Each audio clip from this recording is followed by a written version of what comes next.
Okay, I think As you sign on, if you could please mute your phone.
Okay.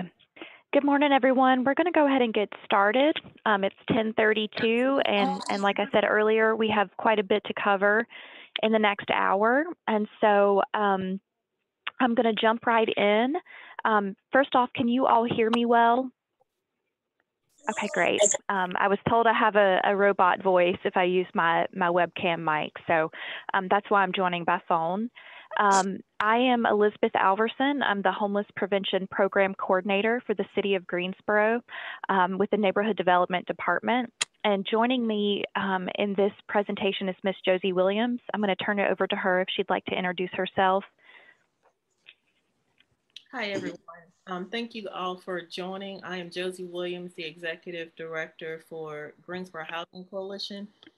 Glad you guys were able to join us today and looking forward to engaging with you guys throughout this program. Wonderful. Okay. Thank you, Josie. And just for clarity, can you all see the screen that I'm sharing? This is going to be a bit interactive today, so I'm going to do a brief PowerPoint presentation, just do a general overview. Then I'm going to jump right into a quick training on Neighborly software, and then from there we're going to have a Q&A session so we can answer some of those questions you might be having. I just want to make everyone aware we are recording this session in an effort to share to our website and to our partners' website. So if you have additional questions or if someone couldn't join today, they can review this webinar at a later date. As you join, please make sure you mute yourself.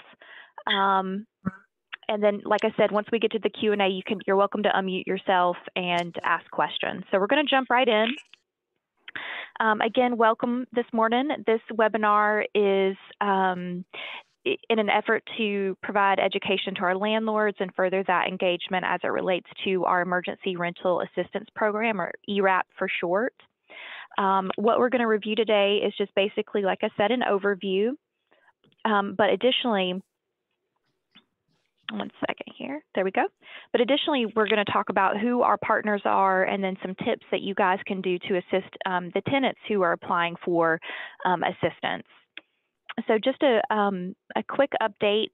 For those of you who are not aware, the City of Greensboro received funds through the Department of Treasury to implement this program. We had an RFQ for partners in the community who can help us implement this program, and those partner agencies are Salvation Army of Greensboro, the Greensboro Urban Ministry, Greensboro Housing Coalition, and the Housing Consultants Group. So who's eligible for these funds? Any individual or household that is behind in their rent or utilities and they reside in the City of Greensboro limits. If one or more individuals within the rental household has qualified for unemployment benefits or experienced a reduction in household income, incurred significant costs, or experienced other financial hardship due directly or indirectly to the COVID-19 pandemic. If one or more individuals within the rental household can demonstrate a risk of experiencing homelessness or housing instability, or those households that are at or below 80% of area median income based on their household size. And I just want to make a note here that recently HUD has updated their income limits, and so we'll be sure to share that with you all as we make updates within our program guidelines as well for 2021. I do also want to add here, this program is going to be for any household that's had arrears retroactive to March 13th of 2020. So we have the flexibility to go back to back when COVID first started financially impacting households in the city. We have given prioritization to certain households. Those that are at 50% of area median income or below have prioritization. Additionally, if that household includes a person that has been unemployed due to COVID-19 at least within the last 90 days prior to applying for assistance, and for any of those tenants that have previously applied for CARES Act funding or currently have a pending application with the Greensboro Housing Coalition for our CARES Act funding. That was our program that we put out of August of last year in partnership, obviously, with the Housing Coalition. Those folks are also given priority as well. Okay. So this may be relatively new to some of you. Neighborly Software is the portal that we are using. It's outward facing for both our landlords and for our tenants to apply for assistance. This is a system or a database that within the city of Greensboro we have been using for the last 2 years to manage grants for our homelessness prevention programs. And of course, this vendor created a great platform and portal for folks to apply for the ERAP program. So for those of you not familiar, it is a one-stop shop for ERAP. So everything can be housed and put into Neighborly Software, both on the landlord side and the tenant side. Functionality, it does not require an app for either the tenant or the landlord to use, so they can use their phone to apply. And so anybody that's having difficulty with accessing the internet or the computer can use their mobile device to apply for assistance. And additionally, using the camera on their phone, they can upload documents that way as well. So we are accepting photocopies of lease agreements or photo IDs or any of that can be uploaded by using their phone. Okay. Just really quickly, this is what a tenant application looks like. It is a lot more detailed than the landlord application because we do have to verify eligibility based on the criteria that I mentioned before. And so additionally, tenants will need to provide proof of their Greensboro residency, so they can do that with their driver's license, an ID, or any document that shows that they are living at the address that they provide. Additionally, they'll need to provide a copy of the lease or the rental agreement. If they're applying for utility assistance, either assistance or arrears, we'll have to see those past utility bills. And then we also have to verify their income as well, as I mentioned, with the 80% of AMI or below. They can do that with pay stubs or any type of letter of termination from employment.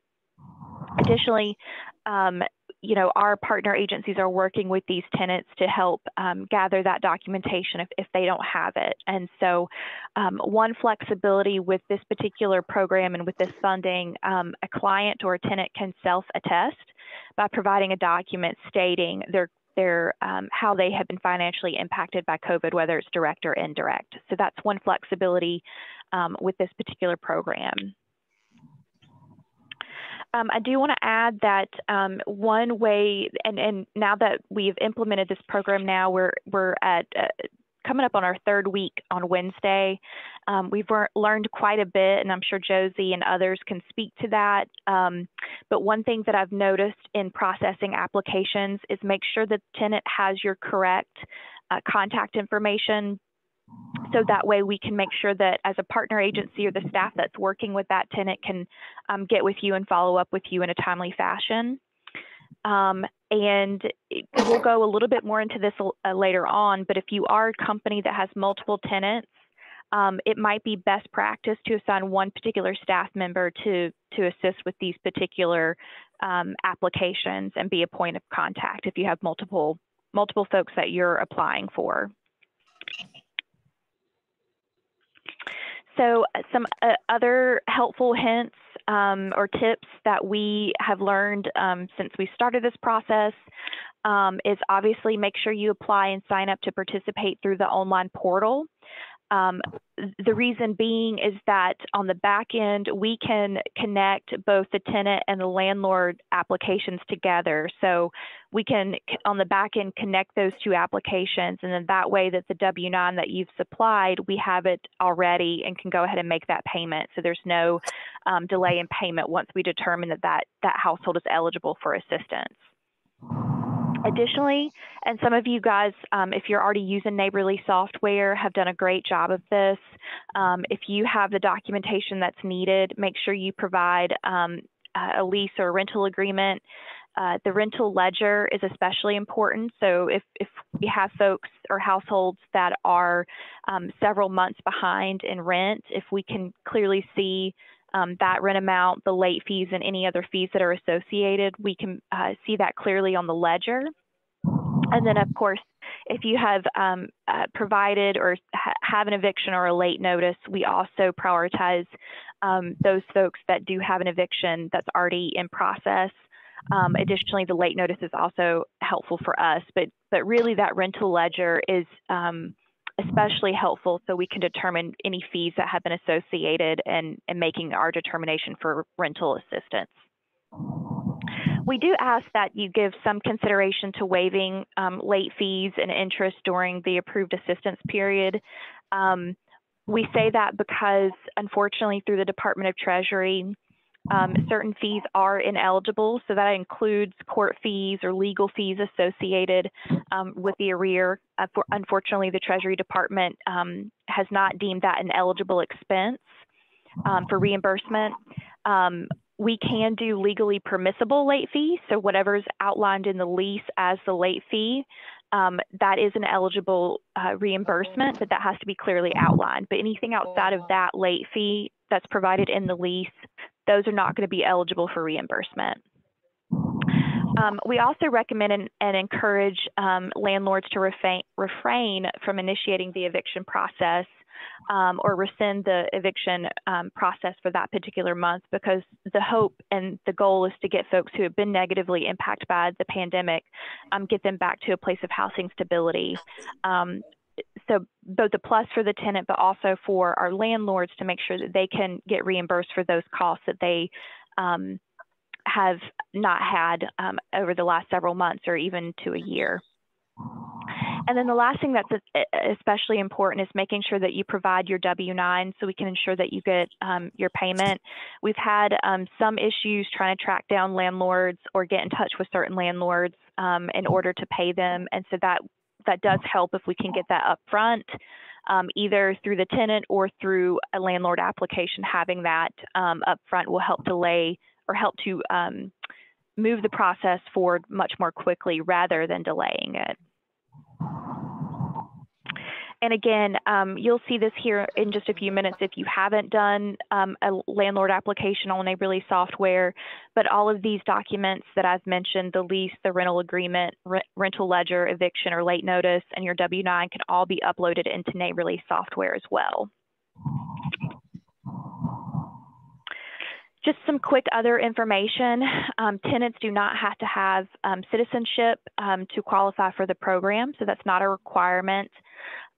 So please encourage any tenants that may be fearful for that reason for not applying to encourage them to do so. It does not mean that they cannot be eligible and receive assistance.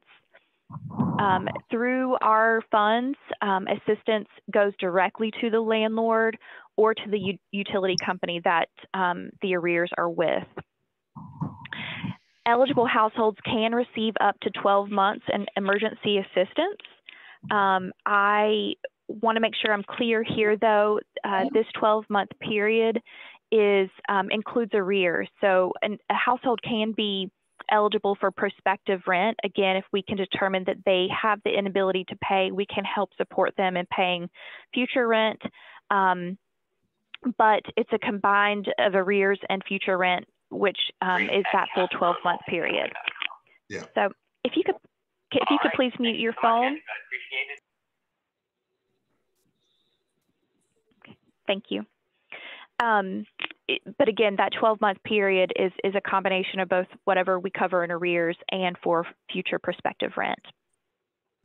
If we have a tenant who has issues with both the internet or accessing a computer, folks are able to go to the Greensboro Library to apply for assistance. They can access a computer there. But additionally, we do offer paper applications. It's a bit more condensed than what Neighborly has. And so a tenant can fill out a paper application and either drop it off at our Salvation Army location, or they can mail it to Salvation Army. In the follow-up to this meeting, I will supply the flyer that outlines the mailing address for Salvation Army. But if you do have tenants that have difficulty with that, we can provide them a printed application for submission. I'm just listening to a webinar. Okay. If you will mute your phone, please. Okay. So next, I just want to jump into, I'm going to leave here. And again, save your questions if you have questions regarding anything that we just covered. But I want to jump back into at least getting into Neighborly software. So for those of you who have not seen this already, essentially you have to register first to be able to use the ERAP portal. And so once you get logged in, or at least once you get to the page, and again, if you don't have access to this link, we will provide it to you. You see here, you can toggle between the sign in or the register. And to register, you're going to click there. You're going to enter in your email address, your first and last name, and then you're going to create a password.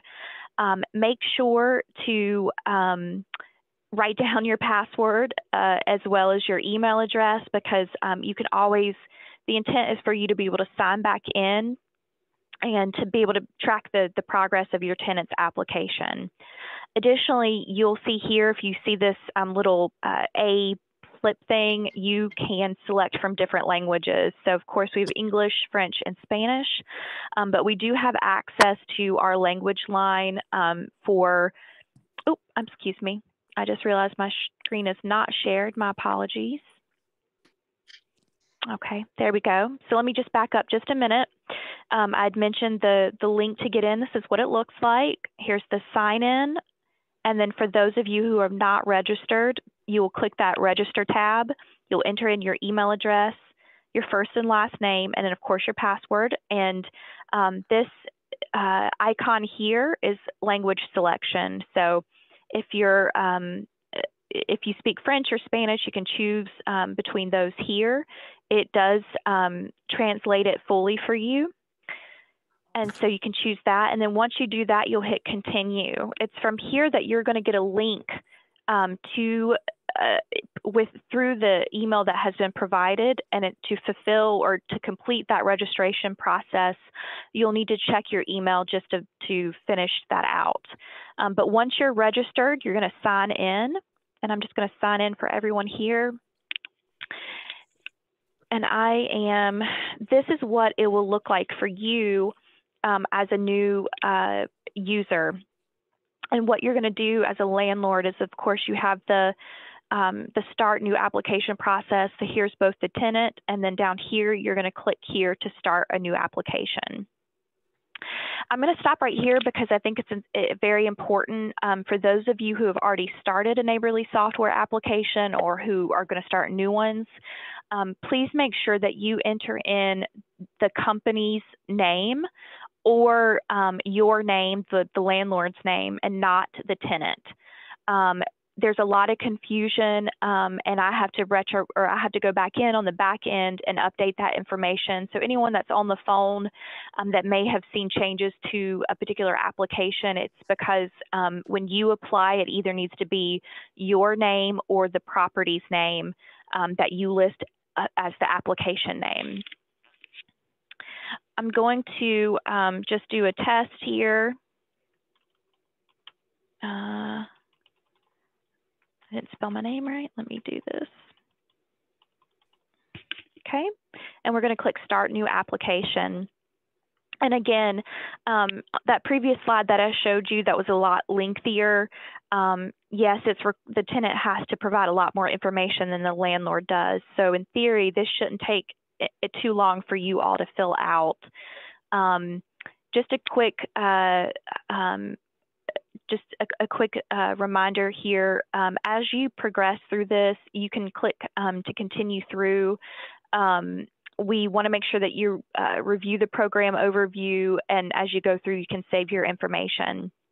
We do have a call center set up through the Salvation Army of Greensboro, so if you have questions about your particular application, you can call the number that's here on the screen. This phone number is also shared in all of our communications, our flyer, it's on our website, and it's on our partners' websites as well. But you're going to click Continue. And as you go through, it's going to ask again for your contact information. So I'm just going to do, just continue to use my name. It's not letting me do that. 1 second. Oh, 1 second. I don't know why it's not letting me enter here. We'll come back to that. But you're going to enter in, this is where you'll enter in your tenant information. So we'll just do Justin Test. This is my phone number. And then we'll enter in my email address. And so please make sure that you're reading through this information. It provides really valuable information that you need. Again, it references that call center line. It also makes sure, some of you have reached out stating that you did not receive the email either from the tenant or the landlord, and I'll get into that in just a minute, but they're basically saying that you're not getting the email. Please check your junk folder or your spam email folder if you haven't received anything from Neighborly Software. Sometimes it gets dumped into that. But additionally, if you continue to have issues and it's related to Neighborly Software, down here is this little question mark. This is how you can initiate that TA support through Neighborly Software, and you can just click on it and you can go in here if you have anything specific, and they usually get back with you relatively quickly. So just know that's available for use as well. It also talks about eligible criteria for the tenant, so it just re-reviews what I just went over in the PowerPoint for you all, as well as eligibility criteria for the landlord. Again, just because we've been doing this now for several weeks or a couple of weeks, the tenant has to reside within the city of Greensboro limits. And so we've created a link here for you to be able to ensure you can test it, and then it's also available on the tenant's application to ensure that the address falls within the city limits. And you can enter that up here in the top left-hand corner.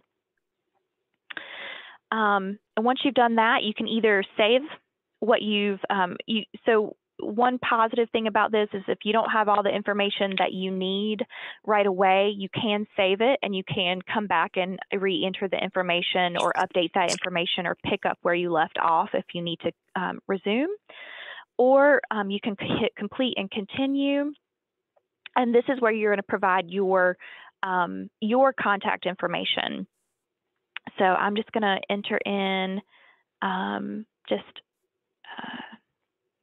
information here, phone number, email. You can also, this is where you can do your EIN or social security number for payment records. It does need to reflect what's on the W-9. Please indicate which is which. And here's where you can upload your W-9. And so I'm going to get in here really quickly and find my test email or my test document.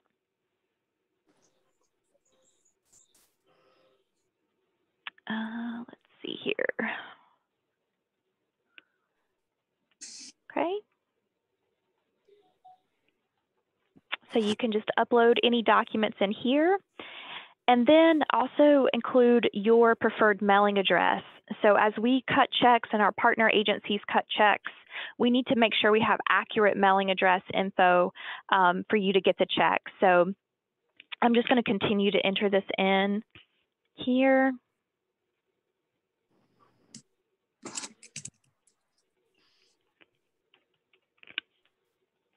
Okay, complete and continue. Oh, it does ask for this. I'm just going to do,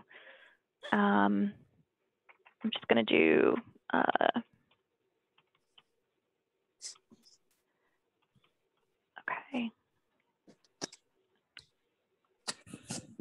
Okay, so as you see, if you miss something, it's going to stop you and it's going to require you to go back before you can complete the application.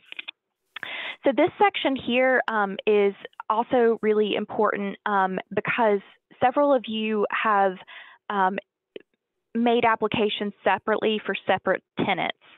And while that's not necessarily wrong to do it that way, the intent is to make sure that you have one portal login and you can add as many tenants as you need to your particular login. And so this is the screen where you can do that. You can add tenants individually by filling out this particular form that pops up here. Again, it's especially important to put in the lease begin and end date, and then the accurate monthly rental amount, what's past due, and then any late fees. But one feature that some of you may not have seen is if you look up here for the please click here button, it actually is going to open up a spreadsheet for you that you can enter in bulk information for multiple tenants. And so this may take just a minute for it to pop up. And then additionally, you can also import multiple tenants as well. Let's see.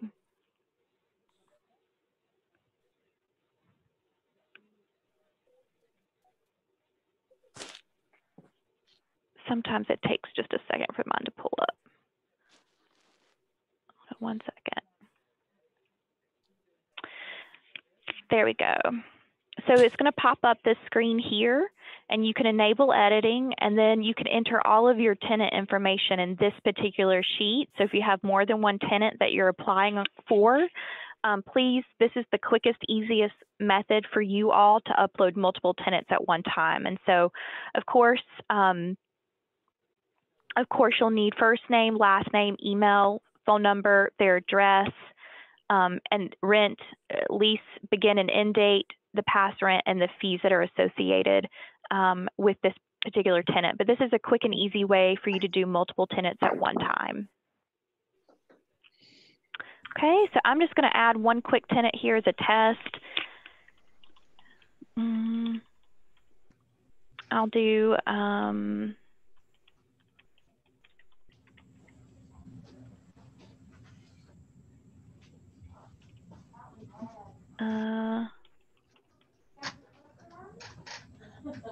okay, and then we're going to just do, I'm just going to make up an address. Let's do, oh,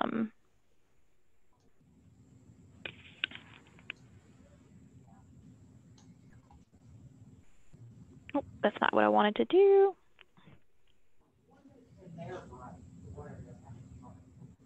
Okay.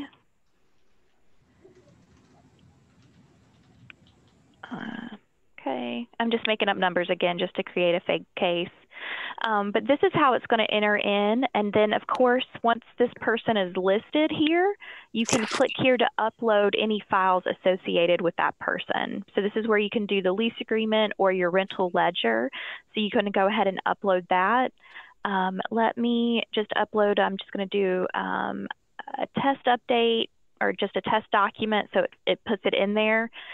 Please note anything listed in red or with the asterisk is going to require you to enter that information in before you can complete the application.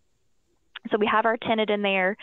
And again, you can save here if you need to come back in and you don't have all of your tenant information, you can save and come back and add to. Or if you're done, you're just going to hit complete and continue. And then once again, make sure you read through your application and through these things, the little criteria here. Just note too that if you make a mistake and accidentally submit an application or put in incorrect information, you can contact the Salvation Army call center, and we can reopen your application for you. So just note that if you find that you made a mistake or anything like that, we can reopen it and you can sign back in to complete that application.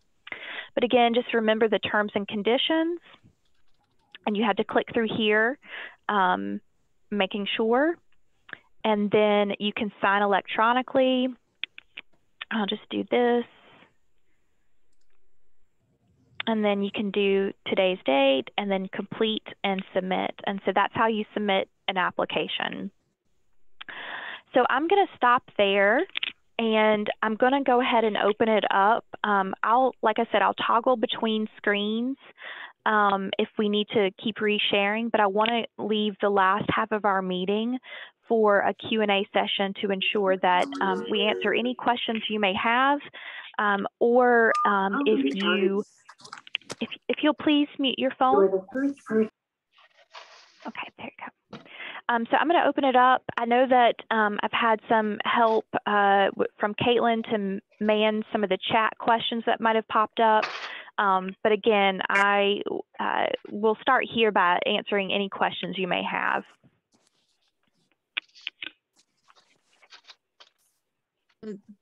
The first question, hi, this is Caitlin Bowers with the City of Greensboro. The first question that came through on the chat was to elaborate on waiving the late fees, if this would be covered for the months that are covered by assistance only. Yes. So for the approved months of assistance, so once the application has been received by the agency that's going to review it, they determine eligibility, they determine the number of months that they're going to provide assistance for. It's those months that we ask that those fees be waived. So that's a great question. Of course, advocating, and Josie can speak to this some as well, in advocating for the tenant, of course, if you can waive those fees for other months, that would be helpful. But again, for our particular months of assistance that we've approved, we just ask that those fees be waived for those months. Josie, I don't know if you can elaborate more on that. Yeah, so because the amount of assistance is flexible and is generous, so far we haven't had any issues with landlords not waiving the fees. And I will point out that the late fee that you have stated in your lease agreements, that fee is actually included in the rent. So it's the other fees where we saw some applications that said amenities. One application said an amenity fee. If it's not water included in the rent, then that would be something the landlord was asked to waive. If that answers the questions about the fees. Okay. The next question that came through was, how long can we expect the process to take? So this process should be a pretty quick turnaround, in that as soon as the application is received, it's within 1 business day that it is assigned to one of our partner agencies for review. They are assigned at random, so there's no one particular agency that goes no one particular company or property management company that goes to one agency. Your tenants will be split up. And that's just because of the sheer number of applications that we've received. It's not doable or feasible to assign those applications to different partner agencies. That's done within 1 business day, and then within 5 business days, the partner agency has to review it, has to make sure that everything is there that they need. I will say that missing documentation tends to be one of our biggest hiccups. And so in the tenant application, if they don't provide the documentation needed to determine eligibility, they have to follow up with that. And so the tenant has 10 calendar days to provide that documentation before we move that application to what's considered inactive. Now, that doesn't mean that the tenant can't log back in and provide that information. It's just because, again, the sheer number of applications that we're receiving, we have to give a deadline for those to get processed. Once that additional documentation is received from the tenant, it's verified and we can determine eligibility from that. It's usually within 2 to 3 business days. We're saying 7, but usually what we're seeing so far is 2 to 3 business days that the partner agency is approving that amount and cutting the check for the landlord or the utility company. And Liz, I will add that each agency's accounting processes are a little different, but similar. Mm-hmm. For the Greensboro Housing Coalition, if we were to go into application today and make final approval, our accounting usually takes 5 to 7 days.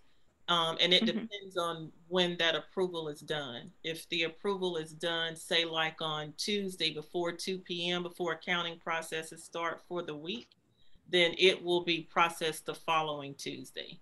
Mm-hmm. If it comes in on time or in front of that accounting processing time, the processing is handled for that week, and the checks will be sent out next week. So it's like a 5 to 6 time frame for accounting once the approval has been done. And you could get it the same week that's done, and if not, it'll come the very next week. It's a pretty good turnaround from approval. Yeah. And it can happen quicker than that if the tenant, like I said, it's one of the things that the landlords can help to do to expedite the process is to make sure that all the documentation needed is available. And so the reviewer who's looking at it can go boom, boom, boom, go through the reviewer checklist. Everything is there. And generally, that process can take a week to 2 weeks tops. At least in our experience so far in the last 2.5 weeks that the program has been implemented. Okay, next question, Caitlin. The next question is, if the tenant has already moved out after 6 months of not paying rent, will the landlord be qualified for the program? So that's a great question. That's come up a handful of times, or not really a handful, just one other time that I can recall. Unfortunately, I think at this time the answer is no. And that's because we have to make sure that the tenant is the one that is receiving the benefit from the program. So Josie, again, that one particular situation luckily happened with your agency. And so we have to make sure that housing stability is, that the tenant is housing stable, and that we're making sure that they are moving forward with that, and it's not being accrued on and ruining their credit as well. So Josie, if you want to elaborate a little bit on that. Yes, so we had an example of this where the landlord was not going to renew the lease. So the benefit of the program followed that tenant. And in that particular instance, we are trying to work with the landlord now to see if we can extend her a little bit longer, because of course it takes a little while to find housing. But if she was to stay in that housing, then we would send payment to that particular landlord. But he opted for her to move out because he wanted to rent. He already was planning to rent it again. And so we're using the funding to relocate her at another location. And she does have a legitimate, qualifiable COVID-19 event. So in some cases, you may opt to do that, but the benefit does follow the tenant for these funds from the Department of Treasury. Yes. Okay. Next question is, what if the tenant does the application on their own and we are unaware of it? That's a great question, and that's happened a lot. The intent is that we still want, if the tenant has started an application or submitted an application already, we still need the landlord's participation, because we'll need the W-9 and any documentation that you guys have quicker access to. So if you would go ahead and do that application.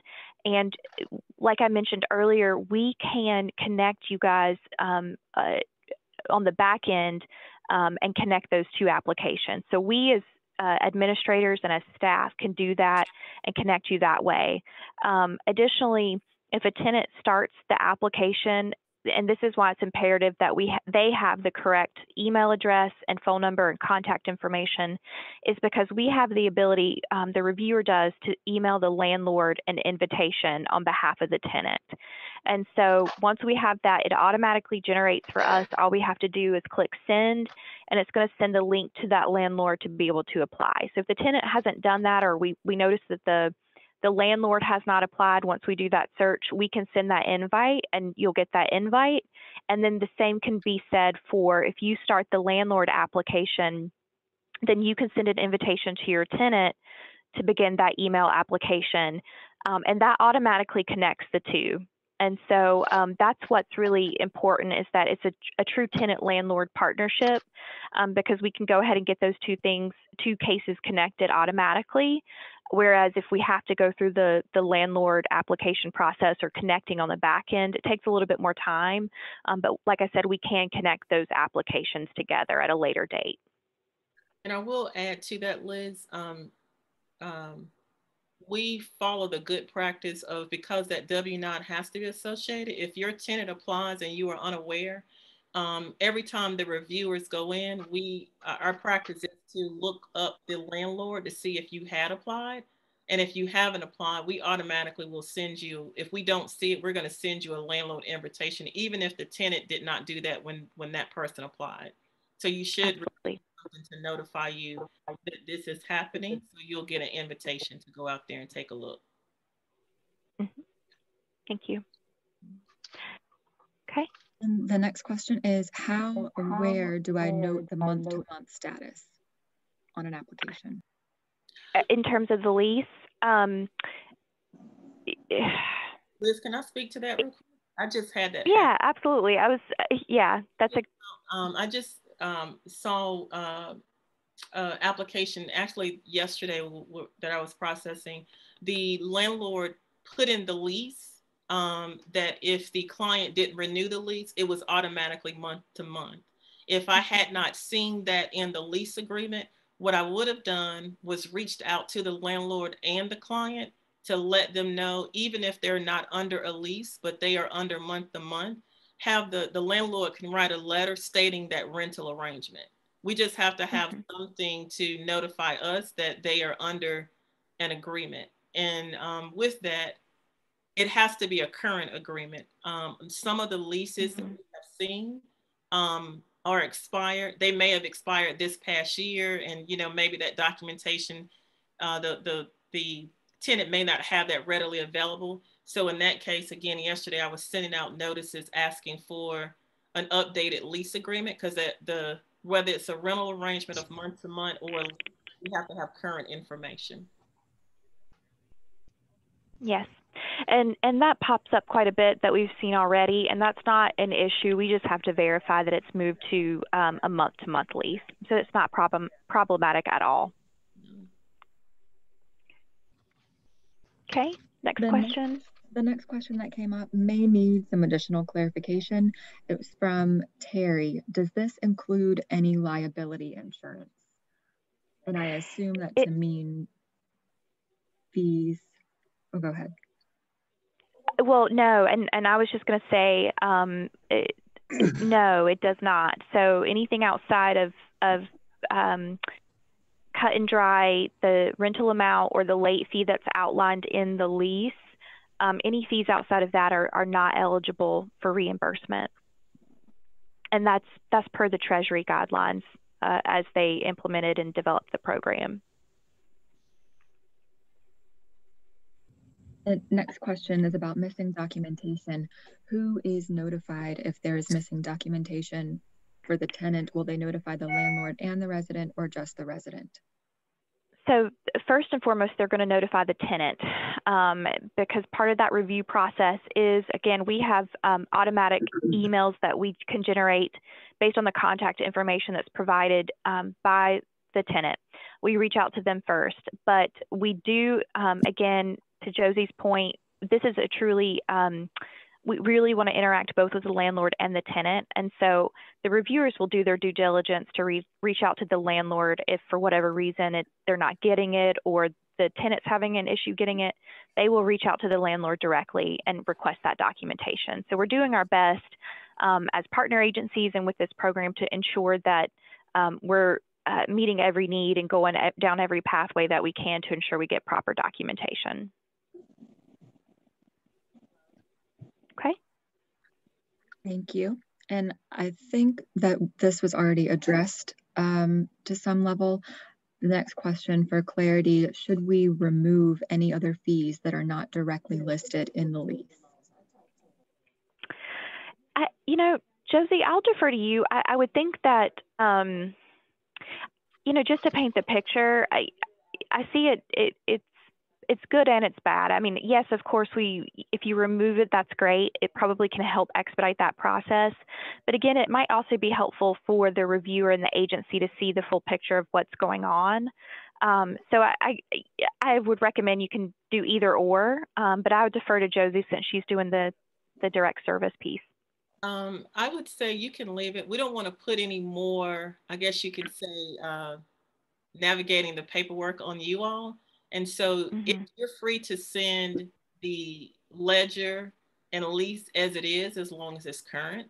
And because when we go in there and review it, and even in the final review where I approve the payments, I'm going to be looking at all of that to see. And any fees that you have in your lease agreement, such as that late fee. In some cases, some leases include water and internet. Since utilities are included into this program, it'll help me to see the bigger picture just all laid there. So you don't have to adjust anything. And if we have questions, we'll reach out to you. Yes, of course. Okay, next question. Question is, if we have a resident that receives the funds to their account, which results in a credit for forecasted rent, do we refund the program back the money or give the money to the resident in their final account statement if they elect to move out? That might be a case-by-case situation. Yeah.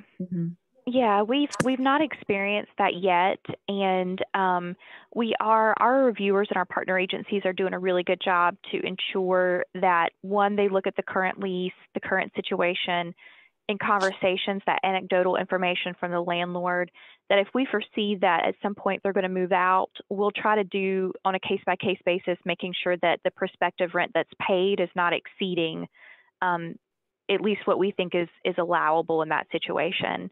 So we're going by what's provided by the tenant and the landlord, as well as the current lease. But we'll handle, if a situation like that arises, we'll handle that on a case-by-case basis. Okay. Next question is, if a landlord applies on behalf of a tenant, but the tenant is unable to fill out an application due to technical limitations, will the landlord application be reviewed? How would that be handled? So we still need the tenant to, the key here is making sure the tenant applies, because they essentially have to be eligible for the program based on the criteria we discussed, the AMI, the income, that, you know, all of that information that they're City of Greensboro resident. So I would encourage you as a landlord, if you can help assist them with the technology piece, to encourage them to apply, or to request a paper application. And so we've tried to cover all of our bases here. So if they are having those technical difficulties, we can do a paper application and we can upload that into Neighborly for them and still connect both the tenant and the landlord's applications together once that's done. So if you're having issues like that, please reach out to the call center line. They'll be happy to provide a paper application to get that in motion for you. Okay. Next question is, are there any stipulations if the tenant moves out after funds are received by the landlord? No, there's not. I don't know, maybe that particular person can clarify, if they want to unmute and clarify what they mean by that.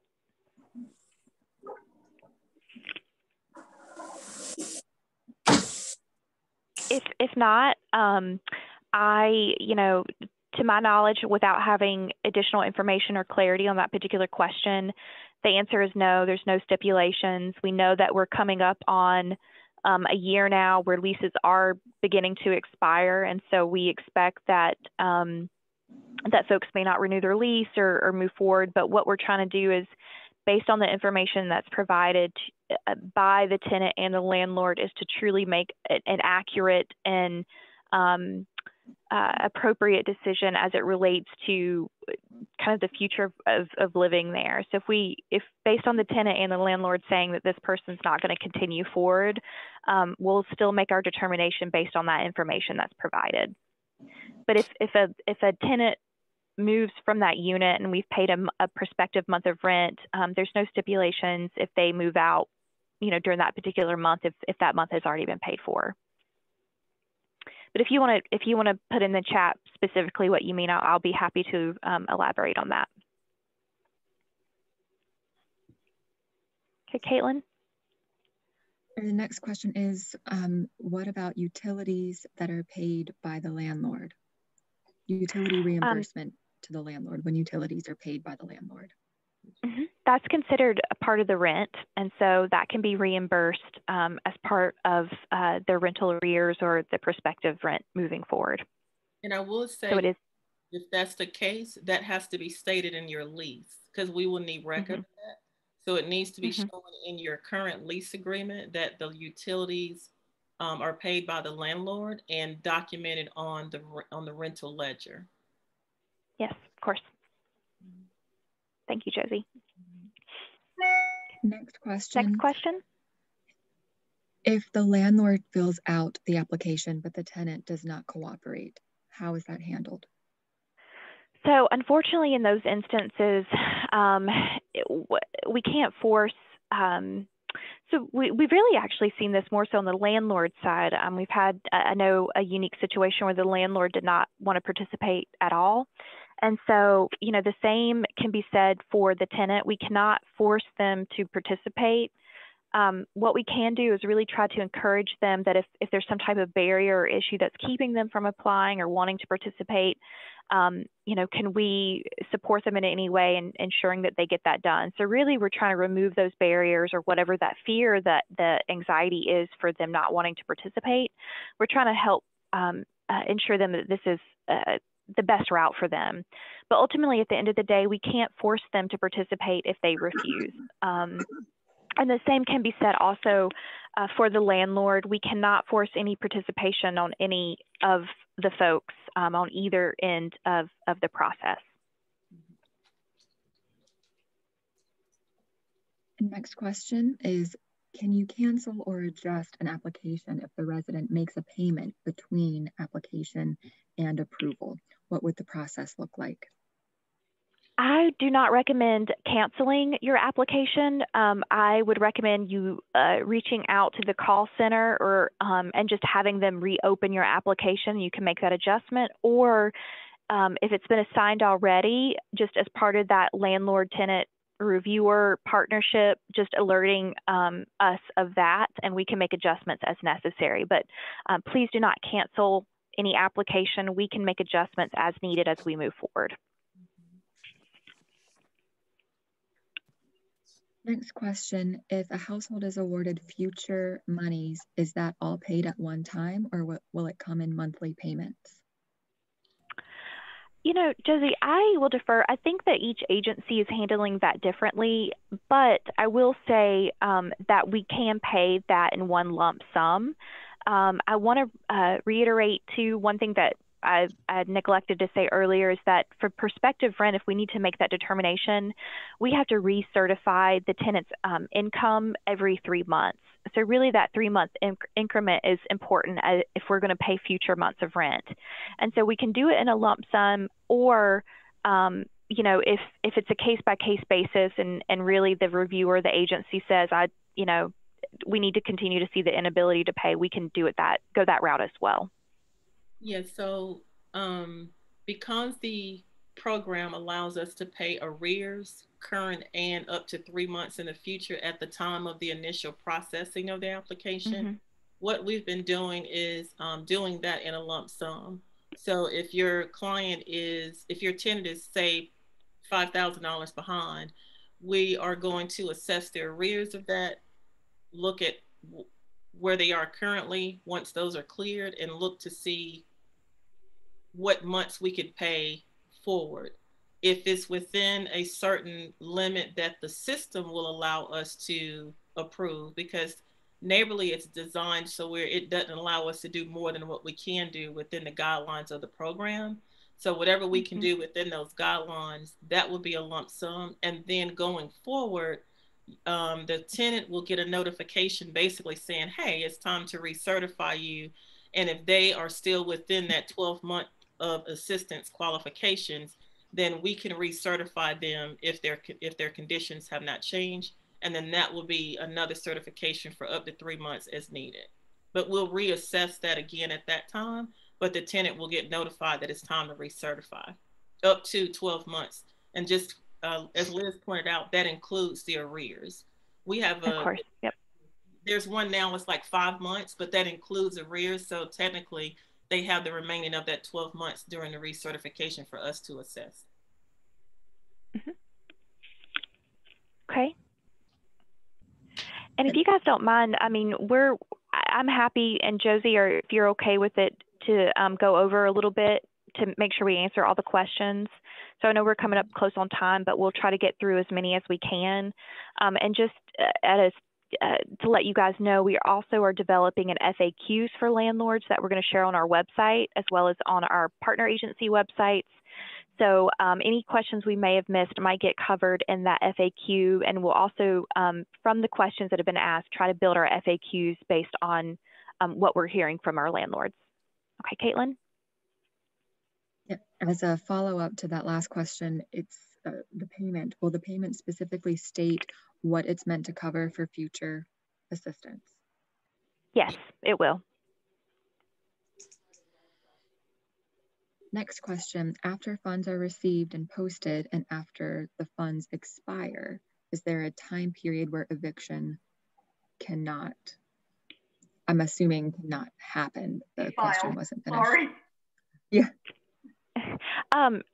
So no, there's no, ultimately, and I don't know what you mean by the funds expire, but no, we can't, if for whatever reason, if the situation arises, we can't prevent you all from filing an eviction or starting the eviction process. So there's no stipulations related to that to receive assistance through this program, if I'm answering that correctly. The HOPE program had 90 days before, so I didn't know if there was a specific time. That's a great question, and I'm glad you brought up the HOPE program. This is very different, obviously, from that, but no, there's no period of time by which we require the landlords to not file an eviction to receive assistance. I'm sorry, Liz. I will add that there's no time frame like they had specified in the HOPE program, but just keep in mind that this program does allow up to 12 months of assistance. So it would be beneficial to the tenant to keep them stably housed, and to the landlord knowing that they're in the program. So once you've received payment, they're in that, and they're going to automatically get a notification of recertification, and that can happen within that 12-month time period. So if you are, hopefully, if you are thinking about that eviction, we understand why, because of the dynamics that's happening, but just keep that in mind, at least, considering not initiating that until after 12 months, and to see if that tenant can get stabilized within that time frame. But of course, like Liz has mentioned earlier, we can't prevent that for this program. It's just something to keep in mind. Yep. Okay, next question. That's a great question. Thank you. Next question is, if someone accidentally applied several times, how do you delete the case number? We actually do a pretty good job on our end of, because initially once an application is submitted, it comes to me and I'm the reviewer and assigner of those applications, and I can remove duplicates and delete those. Or if you want to send me an email and let me know there's multiple applications, if you can provide the case number or at least the name of the person, I can go in and delete those as well. So just either I'm going to catch it anyway, or if you want to be proactive, let me know, shoot me an email. I'm happy to make those deletions for you.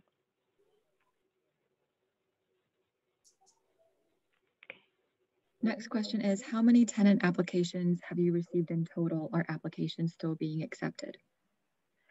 Applications will be, we continue to receive applications, and until we run out of funds, we're not going to stop taking applications. I will say to date, really quickly, let me switch over. To date,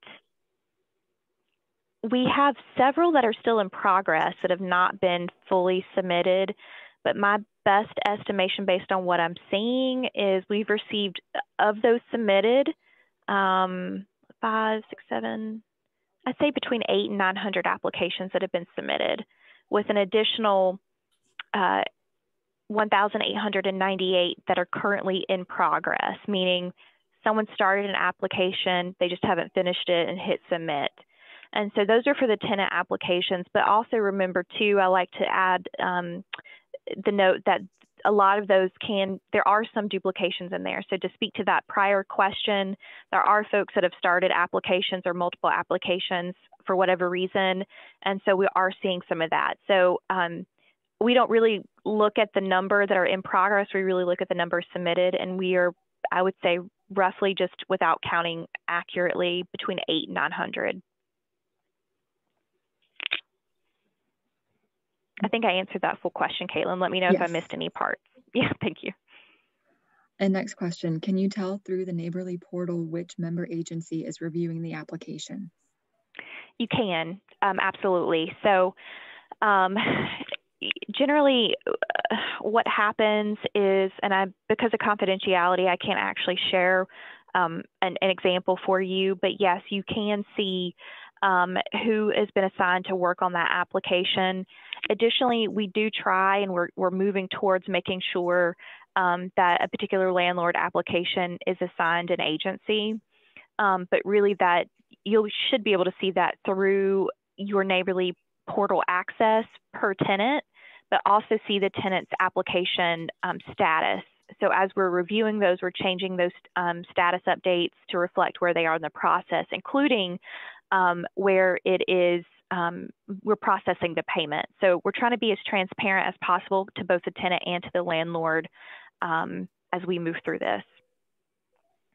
And Liz, and again, if you can't, oh, sorry, I was going to say, if you can't accurately see it or for whatever reason, you can always call that call center and they can provide that information to you as well. And then also one thing to that, I think someone mentioned earlier in chat that their landlord application has not been assigned. What I'm seeing oftentimes is that the tenant has not applied, or the tenant application has not been submitted. So usually when a tenant applies and an application is submitted, we are associating any landlord applications in the system at that time. So it's very possible that your tenant may not have finished the process just yet, or the application process, or they haven't applied yet. Yep. It's a good question. Okay. The next question, there's just a few left, asking about more information on the ledger that's required. Do you have a form for us to use?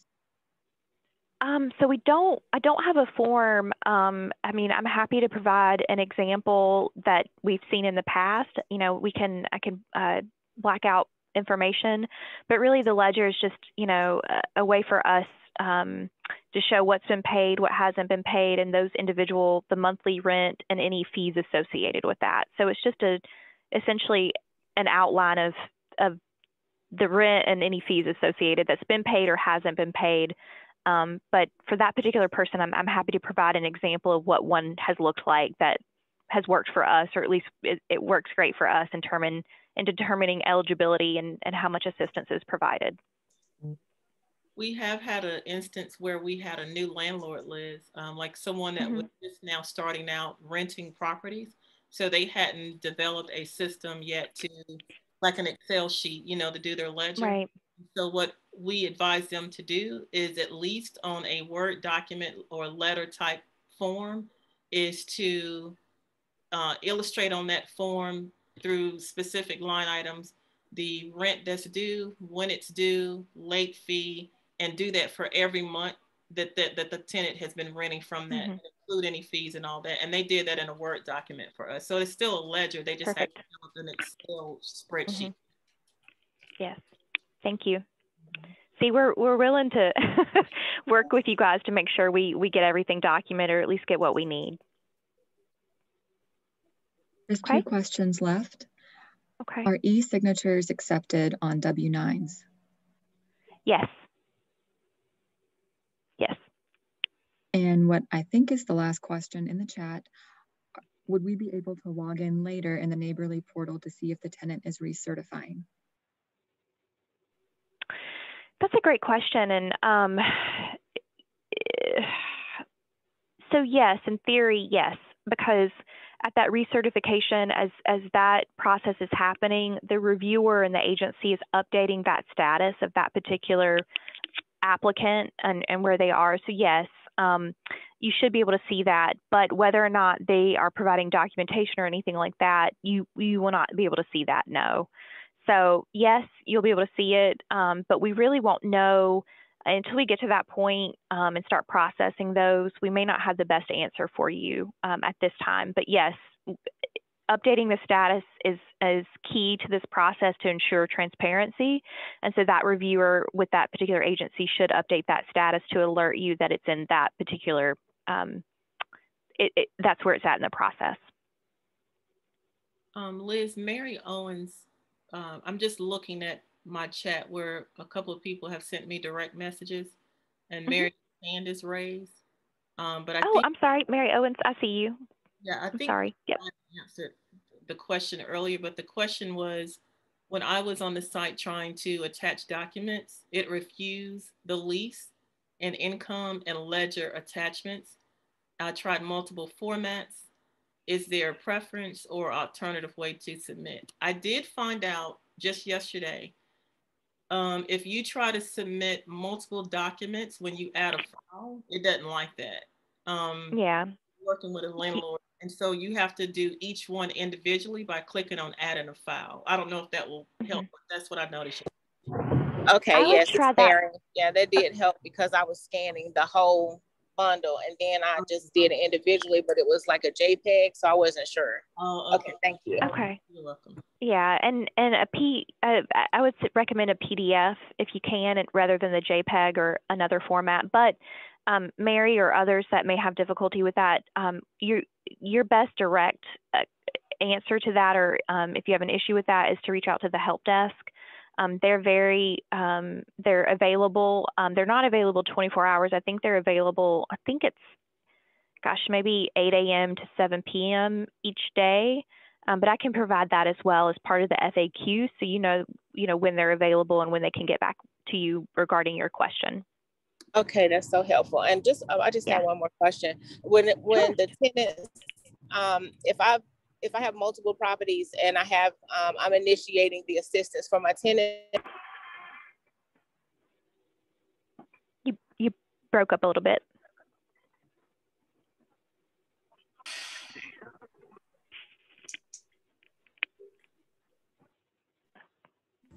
Okay, we'll wait for Mary to come back to finish that question.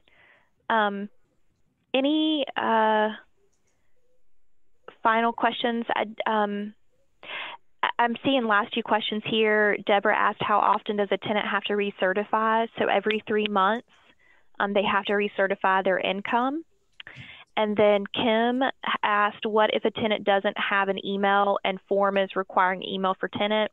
We're strongly recommending that they go ahead and set up their own personal email, so a Gmail account or whatever their preference is. But if they don't have an email address, they can add a user to their application or to help advocate for them or help them, walk through that process. So they can also do it through an advocate's email address, or they can do a paper application and submit it. And then we will enter that information in for them with an email address that we have and just continue processing that application via telephone. Okay. I think that's about, I think that's it for all the questions. I know we've gone over by 11 minutes, so I just want to be respectful of everyone's time. So we'll go ahead and we'll pause there. And if you have any additional questions, I think my email was provided in the chat. I'm happy to get back with you individually on those questions. But additionally, we are creating an FAQs document for landlords. So you can constantly reference that if you need it, as well as we recorded this session. And we can make it available to those who were not unable to join today, or if you need to re-listen to a part, we're happy to do that as well. So with that, I'm going to go ahead and end the session. But thank you for your time, and we really appreciate you joining us. And again, feel free to reach out if you have additional questions. Okay. Thank you, everybody. Thank you. Bye.